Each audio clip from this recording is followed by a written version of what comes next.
আসসালামু আলাইকুম। আজকে আমরা চতুর্থ সেমিস্টার ডিসি জেনারেটরের যে বইটি রয়েছে তার ডিসি মেশিন বইয়ের ডিসি জেনারেটর যে অধ্যায়টি রয়েছে সে অধ্যায়ের প্রথম ম্যাথ নিয়ে আমরা আলোচনা করব।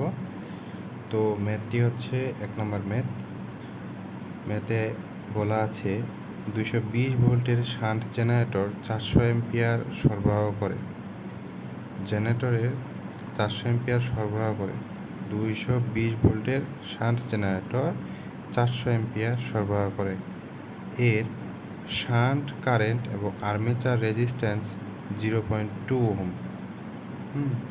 এবং উৎপত্তি ইএমএফ কত? আচ্ছা, শান্ট কারেন্ট কত দেওয়া আছে?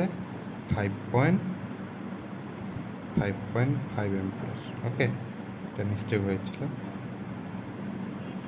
এখন এখানে বলা আছে শান্ট জেনারেটর, এটাই হচ্ছে মূল উদ্দেশ্য। শান্ট জেনারেটর যখনই বলবে তখনই আমাদেরকে শান্ট জেনারেটরের সার্কিটটি অঙ্কন করতে হবে, যদি আমরা সূত্র মুখস্থ করতে না চাই। হ্যাঁ, আর যদি সূত্র মুখস্থ করতে চাও তাহলে অঙ্ক ভুল হতে পারে বা মনে না থাকলে সমস্যা হতে পারে, অনেক ক্যালকুলেশনের সমস্যা হয়। তো শান্ট জেনারেটর যখনই বলবে তখনই আমরা শান্ট জেনারেটরের সার্কিটটি অঙ্কন করে ফেলব। তো শান্ট জেনারেটরের যে ভোল্টেজটা দেওয়া থাকবে সেটা আমাদের লোডের ভোল্টেজ, অর্থাৎ এই যে লোড আছে এই লোড ভোল্টেজ কত দেওয়া আছে? 220 ভোল্ট। অর্থাৎ এই লোড ভোল্টেজ এখান থেকে এখান পর্যন্ত 220 ভোল্টেজ দেওয়া আছে এবং কারেন্ট সরবরাহ কারেন্ট কত দেওয়া আছে লোডে? 400 অ্যাম্পিয়ার। এই যে 400 অ্যাম্পিয়ার কারেন্ট সরবরাহ দেওয়া আছে। আর শান্ট কারেন্ট কত দেওয়া আছে? 5.5 অ্যাম্পিয়ার। ওকে, এই পাশে শান্ট কারেন্ট না, এটা শান্ট। তারপর আর্মেচার রেজিস্ট্যান্স দেওয়া আছে কত? আর এ আর্মেচার রেজিস্ট্যান্স 0.02 ওহম। ওকে, আর উৎপন্ন ইএমএফ বের করতে বলছে, এখানকার ইএমএফ কত? ঠিক আছে, আচ্ছা, এখানকার শান্ট রেজিস্ট্যান্স দেওয়া নেই, নো প্রবলেম। হ্যাঁ, তো আমরা জানি এখানে যে কারেন্টটা আর জেনারেটরের যে আর্মেচার থেকে যে কারেন্টটা বের হয় সেটা হচ্ছে আর্মেচার কারেন্ট, আর আর্মেচার কারেন্টটাই হচ্ছে মোট কারেন্ট, তাই না? শান্টে যাচ্ছে অর্ধেক, আবার লোডে যাচ্ছে অর্ধেক, মানে শান্টে যাচ্ছে কিছু, লোডে যাচ্ছে কিছু। তাহলে আমরা এখানে বলতে পারি যে আর্মেচার কারেন্টটা হচ্ছে শান্টে যেই কারেন্টটা যাচ্ছে সেটা, আর হচ্ছে লোডে যে কারেন্টটা যাচ্ছে সেটা, দুইটারই যোগফল হচ্ছে আমরা আর্মেচার কারেন্ট বলতে পারি।